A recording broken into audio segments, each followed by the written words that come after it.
Pessoal, bora lá. Paciente do sexo feminino, 33 anos. Então, é uma paciente jovem. Apresenta-se ao departamento de emergência por quadro de disúria, polaciúria, náuseas, e aqui que tá o detalhe, ó, febre. Na verdade, náuseas e febre a gente pode dar uma considerada aqui. Por que isso é importante? Porque náuseas e febre indicam pra gente que aqui a gente teria um quadro sistêmico. Quadro sistêmico.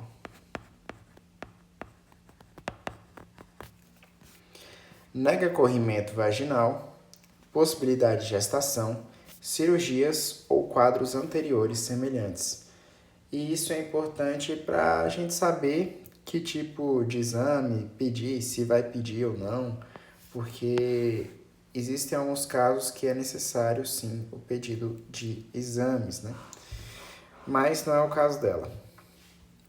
Os sinais vitais apresentam-se frequência cardíaca de 98 batimentos por minuto, pressão arterial de 18 por 62 milímetros de mercúrio e frequência respiratória de 18 incursões por minuto. Os exames séricos evidenciam leucocitose à custa de neutrófilos sem elevação da proteína C reativa ou alteração da função renal. E aqui, gente, observe. Como eles falaram aqui de náuseas e febre, isso aqui pra gente sugere bastante pielonefrite. Pielonefrite. Por quê? Porque se não tivesse essas duas condições, tanto as náuseas, tanto a febre, poderia ser, por exemplo, uma cistite, né? Porque não ia ter esse quadro sistêmico.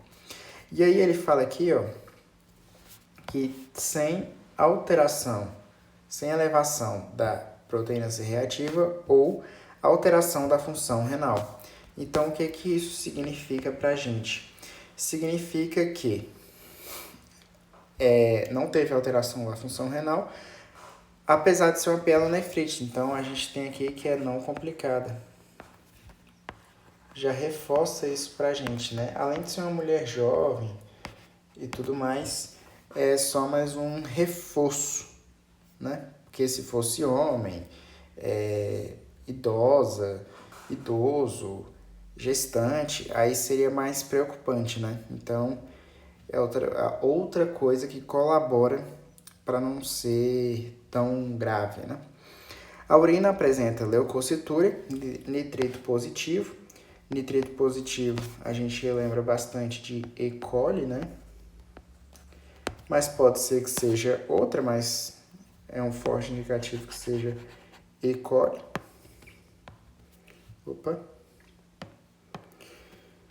E. coli. Fala assim, sem proteína, hematúria ou cilindros. Não há disfunção renal associada. Beleza? Então, é o que a gente estava falando, né? Sem elevação ou alteração da função renal, beleza? Então, é isso. Então, fala assim, qual é a conduta correta nesse momento? Alta hospitalar com nitrofurantoína, dado o quadro de infecção do trato urinário não complicada em paciente jovem. Aqui, gente, seria um item muito bom se fosse para cistite,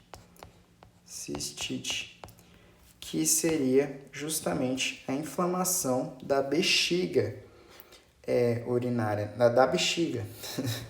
Então, assim, como não é inflamação da bexiga, mas sim uma pielonefrite já chegou lá nos rins, não é eficaz usar nitrofurantoína porque ela não tem uma boa absorção no parênquima renal. Portanto, a gente consegue eliminar esse item aqui. Solicitação de ultrassonografia de vias urinárias e iniciar antibiótico terapia com ceftriaxona parenteral em regime de internação hospitalar. Aqui, gente, ele fala da realização de um exame de imagem. E exame de imagem não é necessário na maioria das vezes quando a gente estiver analisando uma pielonefrite ou um ITU. Então, aqui a gente tem alguns casos quando tiver gravidade clínica, então sepse, choque séptico. A gente também pode pedir, na ausência de melhora clínica após 48 a 72 horas de antibiótico terapia direcionada e quando tiver suspeita de obstrução urinária. Então, redução da função renal e ou oligúria, beleza? Mas nesse caso, a gente não tem a necessidade de pedir ultrassonografia. Pode-se realizar a primeira dose de antibiótico terapia endovenosa, ok? Com ceftriaxona. Ceftriaxona, lembrando pra gente que é uma cefalosporina. Cefalosporina de terceira geração.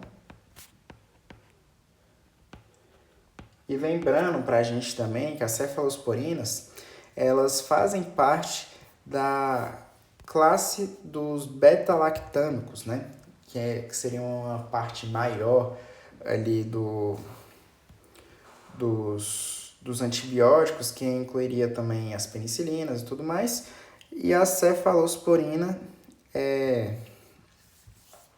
são um tipo, né, de beta-lactâmico. Aqui, gente, para saber que é de terceira geração, é bem simples, ó. Aqui a gente tem um T, você pode lembrar de T de 3. As de primeira geração é Cefa, então primeira geração é A aqui. A segunda geração é O ou U, então você lembra de OU. A terceira geração é T na quarta letra, mas tem uma exceção em que vai ser OT, beleza? E a quarta geração você tem